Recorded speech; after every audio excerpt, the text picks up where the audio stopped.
Hello दोस्तों, स्वागत करते हैं आप लोगों का अपने एनकेएम पाठशाला में। आज मैं आप लोगों को इलेक्ट्रोस्टैटिक का जो पार्ट 4 वीडियो जो है वो बना रहे हैं दोस्तों। पार्ट 1, पार्ट 2 और पार्ट 3 आपके एनकेएम पाठशाला चैनल पे अपलोड पहले से हो चुका है। अगर आप लोगों ने पार्ट 1, पार्ट 2 और पार्ट 3 को नहीं देखा है दोस्तों, तो आप लोग प्लीज़ जाकर पहले पार्ट 1, पार्ट 2 और पार्ट 3 को देख ले दोस्तों, ठीक है। पार्ट 1 और पार्ट 2, पार्ट 3 में दोस्तों 20 क्वेश्चन को हमने पूरा का पूरा कॉन्सेप्ट के साथ हमने बता दिया है दोस्तों। पूरा का पूरा नोट जो है वो हमने समझा दिया है, ठीक है, और याद भी करवा दिया है। अब हम 5 मार्क्स, वो जो था पार्ट 1 और पार्ट 2 और पार्ट 3, वो जो था वो 2 मार्क्स का क्वेश्चन था, ठीक है दोस्तों। अब बताने वाले हैं हम 5 मार्क्स। आज का पार्ट 4 में ये पूरा का पूरा इलेक्ट्रोस्टैटिक ख़त्म हो जाएगा, ठीक है दोस्तों। तो आप लोग वीडियो पे पूरा का पूरा बने रहें। आप लोग को कॉन्सेप्ट के साथ 5 मार्क्स का क्वेश्चन भी पूरा का पूरा याद करा देंगे दोस्तों, ठीक है। अगर वीडियो अच्छा लगेगा तो आप लोग चैनल को सब्सक्राइब कर लीजिएगा और लाइक कर दीजिएगा, ठीक है दोस्तों। चलिए आते हैं टॉपिक पे। देखिए दोस्तों, टॉपिक क्या है। टॉपिक है दोस्तों कि गॉस के नियम को लिखें एवं सत्यापित करें, उनके एक उपयोग को सत्यापित करें। देखिए दोस्तों, सबसे पहला बात यह है, फिजिक्स में जो 5 मार्क्स का क्वेश्चन होता है उसका पैटर्न समझना पहले बहुत ज़रूरी होता है, ठीक है, कि किस पैटर्न पर जो है वो 5 मार्क्स का क्वेश्चन आता है। तो आपके 5 मार्क्स में आएगा दोस्तों, ऐसे आएगा। इसमें 3 क्वेश्चन इंक्लूड है। गॉस के नियम लिखो एवं सत्यापित करें, 2 हो गया, एवं उनके एक उपयोग को सत्यापित करें, मतलब 3 क्वेश्चन है। तो आपके एग्ज़ाम में जो है वो 3 क्वेश्चन नहीं, कोई 2 क्वेश्चन आएगा, ठीक है। या ऐसे आ जाए, गॉस के नियम को लिखें, ठीक है दोस्तों, एवं उनके उपयोग लिखें, या गॉस के नियम लिखे एवं सत्यापित करें। क्वेश्चन इस 2 प्रकार से बनेगा, ठीक है दोस्तों, इसी 2 प्रकार से बनेगा। तो हम जो क्या किए हैं, इस तीनों क्वेश्चन को एक में कंबाइंड कर दिए हैं दोस्तों। एग्जाम में 2 पूछेगा तो 2 का आंसर दीजिएगा, मतलब कोई भी 2 पूछेगा उस 2 का आंसर आप लोग दे दीजिएगा, ठीक है दोस्तों। अब हम बता रहे हैं, इसमें आंसर भी बताएंगे दोस्तों कि किस तरह देना है और क्या है आंसर, ठीक है दोस्तों। चलिए आते हैं कॉन्सेप्ट पे, कि आप लोग को समझाते हैं पूरा का पूरा कॉन्सेप्ट, ठीक है दोस्तों। देखिए यहाँ पे क्या है, गॉस के नियमानुसार, गॉस का नियम जो दोस्तों है, गॉस के नियमानुसार मुक्त आकाश में मौजूद किसी बंद पृष्ठ से निकलने वाला कुल फ्लक्स अंदर में मौजूद कुल आवेश के 1/ε0 के गुणज के बराबर होता है। देखिए दोस्तों, इसका कहने का मतलब क्या है। गॉस के नियमानुसार जो है वो, जो हम फ्लक्स बताए थे दोस्तों, कि फ्लक्स को हम लोग फाई से सूचित करते हैं और आवेश को क्यू से। तो क्यू जो होता है, क्यू फ्लक्स जो होता है दोस्तों, क्यू गुने 1/ε0 के बराबर होता है। गॉस के नियम में यही है दोस्तों, ठीक है। अगर सिंपल भाषा में देखते हो और लिखना हो तो वो जो परिभाषा है उसको हम लिखें, ठीक है दोस्तों। देखिए, फाई इक्वल टू क्यू गुने 1/ε0, ठीक है दोस्तों। यहाँ पे क्यू आवेश है, फाई फ्लक्स है, और 1 यहाँ पे ε0 के गुणज के बराबर है। जो फाई है क्यू गुने 1/ε0, जहाँ ε0 का मान हमने आपको पार्ट 1 में बताया है दोस्तों, ठीक है। ε0 का मान हमने पार्ट 1 और पार्ट 2 दोनों में बताया है। 8.854 × 10⁻12 coulomb square newton inverse metre inverse 2 होता है। देखो दोस्तों, जहाँ भी जो भी आएगा जरूरी का बातें उसको हम आप लोगों को बताएंगे, ठीक है।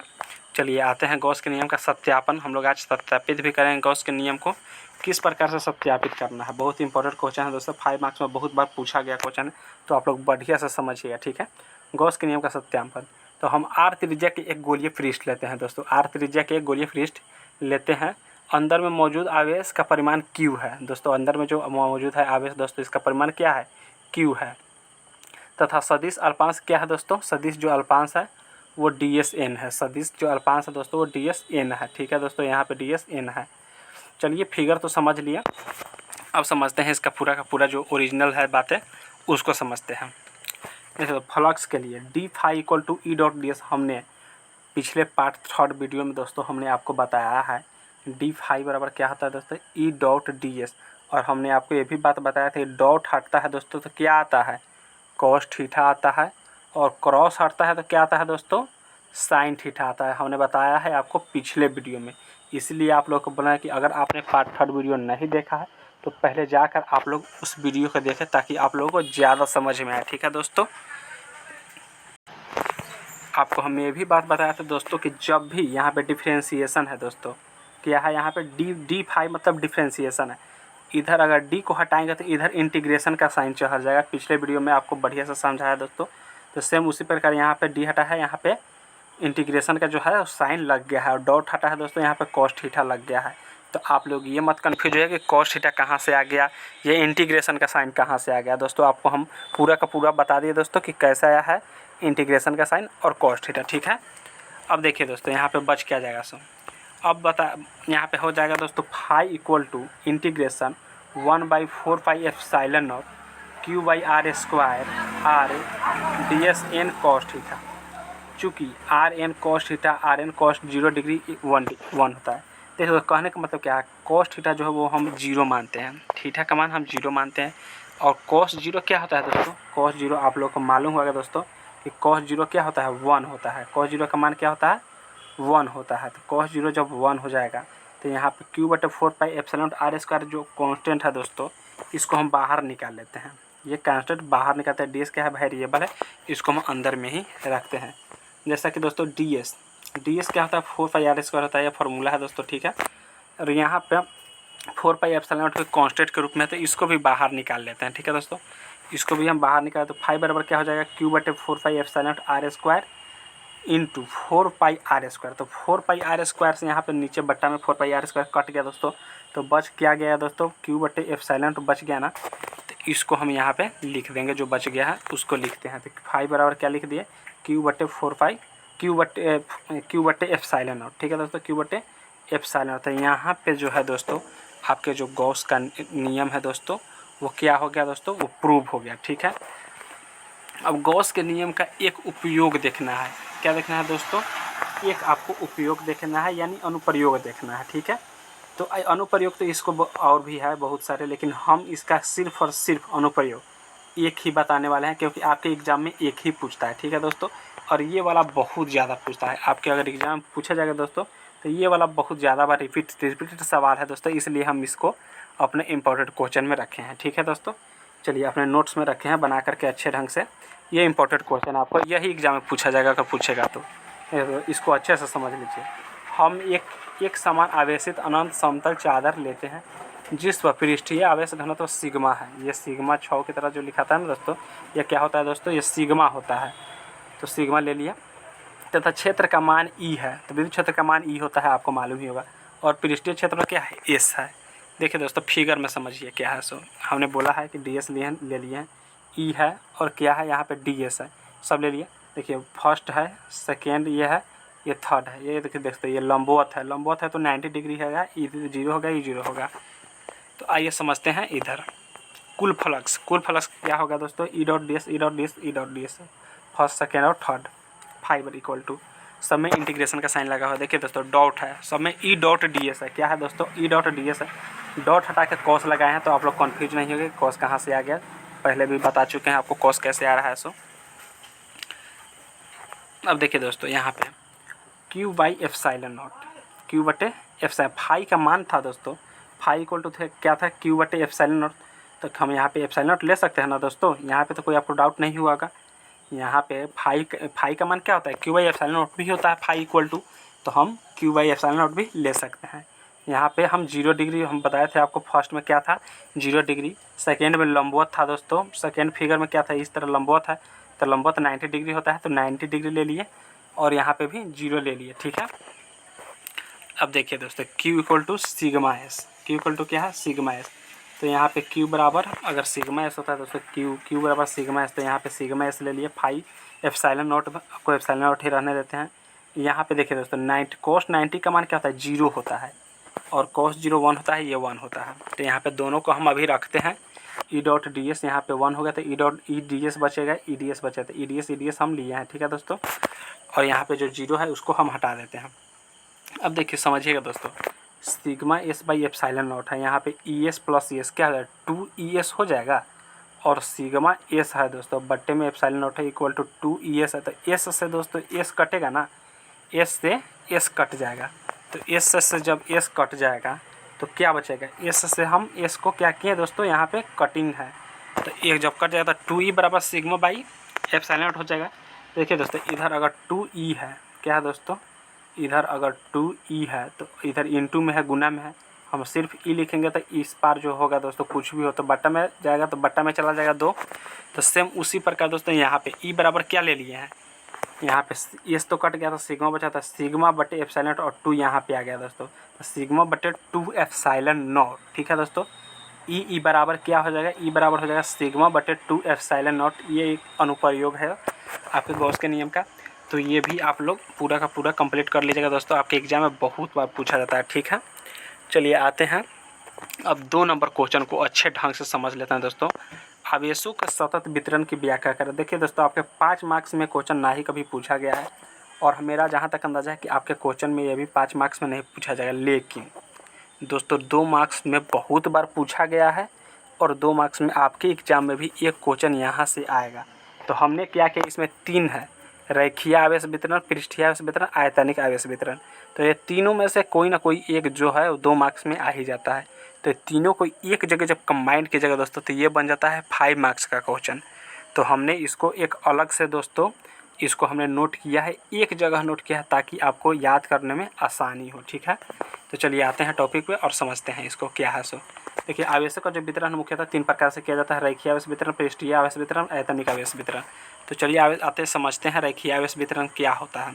देखिए दोस्तों, रेखीय आवेश वितरण, तो जब आवेशों को एक समान मोटाई वाले तार पर सतत रूप से वितरित किया जाता है, तो उसके वितरण को क्या कहते हैं दोस्तों, उसके वितरण को रेखीय आवेश वितरण कहते हैं। रेखीय आवेश वितरण क्या कहते हैं दोस्तों, कहते हैं रेखीय आवेश घनत्व को। देखिए दोस्तों, रेखीय आवेश घनत्व को लेमडा से सूचित करते हैं। किससे सूचित करते हैं दोस्तों, लेमडा से सूचित करते हैं। रेखीय आवेश घनत्व की इकाई कूलॉम मीटर इन्वर्स होता है, तथा dimensional formula L inverse T होता है। ठीक है दोस्तों, ये तो एक जगह लिखने का मतलब यही है दोस्तों, इसका कूलॉम मीटर इन्वर्स होता है। अब आएगा दोस्तों पृष्ठीय, उसका कूलॉम मीटर इन्वर्स 2 होगा। आयतनिक क्या तक तो कूलॉम मीटर इन्वर्स 3 होगा। इसलिए हमने इसको एक जगह लिखा है, ताकि आपको याद करने में दोस्तों आसानी हो। और ऑब्जेक्टिव में ये वाला जो क्वेश्चन है दोस्तों बहुत बार रिपीटेड है।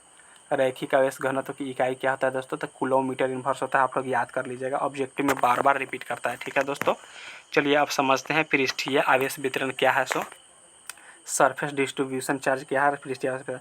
जब आवेश का वितरण किसी समरूप पृष्ठ पर होता है, तो आवेशों के इस वितरण को पृष्ठीय आवेश वितरण कहते हैं। देखिए दोस्तों, सीधी सी बात, जब आवेश का वितरण किसी समरूप पृष्ठ पर होगा तो उसको क्या करेंगे, पृष्ठीय आवेश वितरण ही कहेंगे। पृष्ठीय आवेश घनत्व को सिग्मा से सूचित करते हैं। किससे सूचित करते हैं, सिग्मा से। और पृष्ठीय आवेश घनत्व की इकाई क्या होता है दोस्तों, कूलॉम मीटर इन्वर्स 2 होता है। क्या दोस्तों, कूलॉम मीटर इन्वर्स 2 होता है। यहाँ पे लिखा है कूलॉम मीटर इन्वर्स 2 होता है, ये याद कर लीजिएगा, आपका ऑब्जेक्टिव में बहुत बारी पूछा जाता है। ठीक है, dimension formula N inverse 2 T हो जाता है। ठीक है दोस्तों, चलिए आते हैं अब आयतनिक आवेश वितरण को समझ लेते हैं अच्छे से।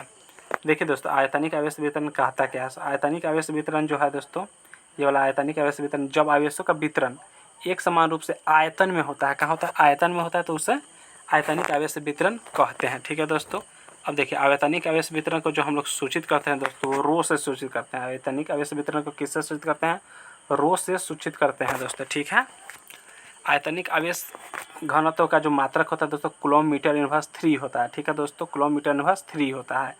इसका विमीय सूत्र क्या हो जाता है दोस्तों, एल इन्वर्स 3 टी हो जाता है। ठीक है दोस्तों, आप लोगों को ये याद हो गया होगा पूरा का पूरा। 2 मार्क्स में क्वेश्चन बार बार दोस्तों पूछा जाता है 2 मार्क्स में, तो आप लोग इसको याद कर लीजिएगा बढ़िया से। आपको हम कॉन्सेप्ट के साथ पूरा का पूरा बता दिए, तो आप लोगों को याद करने में काफ़ी आसानी होगा, आप लोगों को याद भी हो गया होगा। ठीक है दोस्तों, चलिए 3 नंबर क्वेश्चन जो कि बेहद इम्पोर्टेंट है दोस्तों, इस चैप्टर का मूल क्वेश्चन यही है, सबसे ज़्यादा इम्पोर्टेंट क्वेश्चन है और बहुत बार रिपीटेड सवाल है आपका। यह गॉस के नियम की सहायता से कूलॉम नियम के सत्यापन। ठीक है दोस्तों, गॉस के नियम की सहायता से कूलॉम नियम का सत्यापन करना है। तो हम क्या करते हैं दोस्तों, एक गोलीय पृष्ठ लेते हैं। यहाँ पे ये जो है वो फिगर का जो है वो लिखना होता है, तो उसको वो है दोस्तों, फिगर भी हम बताते हैं दोस्तों। हम एक गोलीय पृष्ठ लेते हैं जिसके अंदर Q1 आवेश उपस्थित है तथा बंद पृष्ठ की त्रिज्या R है, तथा पृष्ठ पर एक प्रेक्षण आवेश Q2 उपस्थित है दोस्तों। Q2 क्या है, उपस्थित है। Q2 उपस्थित है, जिस पर आवेश Q1 के कारण बल आरोपित की गणना करेंगे। ठीक है, तो देखिए दोस्तों, ये फिगर है हमारा जो इसके अंदर है, Q1 आवेश उपस्थित है, Q2 बाहर है, DS है और ये विद्युत क्षेत्र है। तो इसको फिगर को आप लोग बढ़िया से देख लीजिए। अब देखिए गॉस के नियमानुसार, गॉस के नियम हम दोस्तों आपको थोड़ा देर पहले ही बताए थे कि फाई इक्वल टू क्या होता है दोस्तों, Q/ε0 होता है। तो यहाँ पे हम Q1 लिए हैं तो Q1 लेंगे, Q1/ε0। ठीक है दोस्तों, आप लोग डाउट में नहीं रहिएगा कि Q1 क्यों लिए हैं दोस्तों। Q1 अंदर है इसलिए हम Q1 को लिए हैं, ठीक है। तो यहाँ पे देखिए दोस्तों, फाई बराबर Q1 बटे एप्सिलॉन नॉट। तो फाई का मान हमने बताया है दोस्तों आपको ई डॉट डी एस भी होता है, पता है ना, समाकलन ई डॉट डी एस। तो यहाँ पे समाकलन हम ई डॉट डी एस भी ले लिए। अब समाकलन E dot D S equal to क्या हो गया दोस्तों, Q1 बटे एप्सिलॉन नॉट हो जाएगा ना दोस्तों। जब फाई बराबर ई डॉट डी एस होता है इंटीग्रेशन, तो फाई की जगह पर हम ये वाला ले लिए, ई डॉट डी एस को ले लिए। तो Q1 बटे एप्सिलॉन नॉट में कोई चेंज थोड़ी होगा, ठीक है दोस्तों। तो ये अगर फाई के जगह पर हम ई डॉट डी एस लेते हैं तो Q1 बटे एप्सिलॉन नॉट में कोई चेंज नहीं होगा, ठीक है। तो यहाँ पे हम ले लिए कि इंटीग्रेशन ई डी एस, तो डॉट हटाए हैं दोस्तों, तो यहाँ पे कॉस थीटा लगाया। तो ये अब समझाने की ज़रूरत नहीं है, आप लोग अच्छे से समझ गए हैं। Q1 बटे एप्सिलॉन नॉट वैसे का वैसे है। अभी हम थीटा बराबर 0 डिग्री लेते हैं। कितना लेते हैं, थीटा बराबर 0 डिग्री। थीटा बराबर 0 डिग्री लेते हैं। Q1 बटे एप्सिलॉन नॉट 0 डिग्री कितना आता है, 1 होता है। तो यहाँ पे डी एस बच गया, ई को हम बाहर कर लिए दोस्तों, ठीक है। Q1 बाई एप्सिलॉन नॉट हो गया। अब देखिए दोस्तों, डी एस का मान हमने पिछले वीडियो में ही बताया था 4 pi r square, 4 pi r square. तो यहाँ पे हम ले लिए हैं दोस्तों 4 पाई आर स्क्वायर ले लिए हैं, ठीक है। अब देखिए दोस्तों 4 pi r square but equal to E गुने 4 pi r square equal to Q1 बट्टे एप्सिलॉन नॉट। तो देखिए दोस्तों, जब इधर इनटू में है तो इधर आएगा तो डिवाइड में हो जाएगा, राइट साइड में आएगा तो डिवाइड में हो जाएगा ना, लेफ्ट से राइट में। तो ई इक्वल टू क्या होगा, Q1 बट्टे 4 pi epsilon naught R square, ठीक है दोस्तों। ये समीकरण मेरा 1 है। अब देखिए दोस्तों, वी नो डैट मतलब हम लोग जानते हैं। तो हम लोग क्या जानते हैं, एफ बराबर EQ2 जानते हैं कि नहीं दोस्तों, नहीं जानते हैं। देखिए दोस्तों, ई बराबर एफ बट्टे क्यू, ये तो जानते हैं ना दोस्तों। एफ बराबर दोस्तों, एफ बराबर ई बराबर एफ बराबर ई बट्टे दोस्तों, गलती यहाँ पे एफ बराबर जो है, देखिए दोस्तों थोड़ा सा सॉरी दोस्तों आप लोगों को। देखिए दोस्तों, यहाँ पे एक फार्मूला याद किए होंगे, पिछले वीडियो में हमने याद कराया, ई बराबर एफ बाई क्यू। तो इधर दोस्तों एफ जब करेंगे इधर डिवाइड में, इधर गुना में हो जाएगा। तो एफ बराबर ई क्रॉस क्यू हो जाएगा ना दोस्तों। तो सेम उसी प्रकार यहाँ पे लिखा गया है, तो आप लोग को कन्फ्यूजन नहीं करना है कि कैसे आया है। तो एफ बराबर EQ2, यहाँ पे Q1 दोस्तों पहले से लिया है तो Q2 लेते हैं, ठीक है। समीकरण ये 2 हो गया। अब समीकरण 1 को समीकरण 2 में रखने पर, तो समीकरण 1 को समीकरण 2 में रखना है। तो समीकरण 1 में ई का मान दिया हुआ है, तो ई के जगह पर हम Q1 बटे 4 pi epsilon naught R square रख देंगे। तो रखते हैं दोस्तों, एफ बराबर Q1, Q2 तो यहाँ पहले से है ही, तो Q1 गुने Q2 बटे 4 pi epsilon naught R square हो गया। दोस्तों एक बात आप लोग याद रखिएगा, 1 बटे 4 पाई एप्सिलॉन नॉट का मान जो होता है वो K होता है। K बराबर 1 बटे 4 पाई एप्सिलॉन नॉट भी होता है। तो इसके जगह पर हम K ले लिए, Q1 Q2 बटे आर स्क्वायर सेम का सम उतार दिए। देखिए दोस्तों, F बराबर K Q1 Q2 बटे आर स्क्वायर आपका जो है वो इस प्रकार से गॉस के नियम की सहायता से कूलॉम का नियम आ गया दोस्तों। F बराबर K Q1 Q2 बटे आर स्क्वायर, ये कूलॉम का नियम है दोस्तों। ये जो है वो गॉस के नियम से आपका प्रूव हो गया, ठीक है दोस्तों। ठीक है दोस्तों, आप लोग को ज़्यादा सा भी डाउट इसमें नहीं होगा कि K Q1 Q2 बटे आर स्क्वायर कूलॉम का ही नियम है दोस्तों। और ये गॉस के नियम से हम लोग प्रूव कर दिए। 5 मार्क्स के लिए बहुत ही इंपॉर्टेंट। तो चलिए दोस्तों, आपका जो इलेक्ट्रोस्टैटिक हुआ आपका समाप्त हुआ दोस्तों, चैप्टर 1। देखिए दोस्तों, ऑनलाइन क्लास में मात्र 4 वीडियो में आपका 20-20 मिनट का 4 वीडियो है दोस्तों, आपका पूरा का पूरा खल्लास चैप्टर हो गया। ऑफलाइन क्लास में आपको 1 महीना लग जाता है, लेकिन क्लास आपका जो है वो इलेक्ट्रोस्टैटिक समाप्त नहीं होता है। क्योंकि दोस्तों ऑफलाइन जो क्लास में होता है थोड़ा सा बात ज़्यादा होता है, पढ़ाई कम, बात ज़्यादा होता है। ऑनलाइन क्लास में सिर्फ और सिर्फ टॉपिक पर ही चर्चा किया जाता है, ठीक है दोस्तों। और ऑनलाइन क्लास में आपको हम 4 पार्ट में ही पूरा का पूरा इलेक्ट्रोस्टैटिक समाप्त कर देते हैं, यानी कि 20-20 मिनट का है। तो आपको ज़्यादा से ज़्यादा 1 घंटा 20 मिनट लगेंगे देखने में। पूरा इलेक्ट्रोस्टैटिक आपका रिवाइज हो जाएगा, याद कर लिए हैं तो दोस्तों पूरा का पूरा रिवाइज हो जाएगा। तो आप लोगों को अगर ये वीडियो अच्छा लगा हो, आपके काम का लगा हो, तो आप लोग इस चैनल को सब्सक्राइब कर लीजिएगा। इसका जो है चैप्टर 2 भी इसी चैनल पे अपलोड किया जाएगा पार्ट 1 पार्ट 2 के रूप में, ठीक है दोस्तों। थोड़ा थोड़ा करके हम पूरा का पूरा आपको पूरा नोट्स दोस्तों आपके साथ शेयर करने वाले हैं। तो आप लोग इस चैनल को सब्सक्राइब कर लीजिएगा, ताकि जैसे ही वीडियो अपलोड हो आपके पास पहुंच सके दोस्तों, ठीक है। और अपने दोस्तों में भी शेयर कीजिएगा, ताकि वो भी घर बैठे फ्री में तैयारी कर सके, ठीक है दोस्तों। और वीडियो को लाइक कर दीजिए, कमेंट भी कीजिएगा कि और भी अगर कोई सब्जेक्ट का नोट्स चाहिए, हमारे पास सारे सब्जेक्ट का नोट्स है दोस्तों। अगर आपको किसी भी सब्जेक्ट का नोट चाहिए तो आप लोग वीडियो में कमेंट कीजिए दोस्तों कि हमको हाँ इस सब्जेक्ट केमिस्ट्री का चाहिए कि मैथ का चाहिए, जिस भी इंग्लिश का चाहिए, हिंदी का चाहिए, जो भी चाहिए दोस्तों आप लोग कमेंट कीजिए, आपके साथ हम शेयर कर देंगे। ठीक है दोस्तों, चलिए मिलते हैं नेक्स्ट वीडियो में, तब तक के लिए बाय एंड थैंक यू दोस्तों। चैनल को सब्सक्राइब जरूर कर लीजिएगा। ठीक है दोस्तों, चलिए मिलते हैं नेक्स्ट वीडियो में।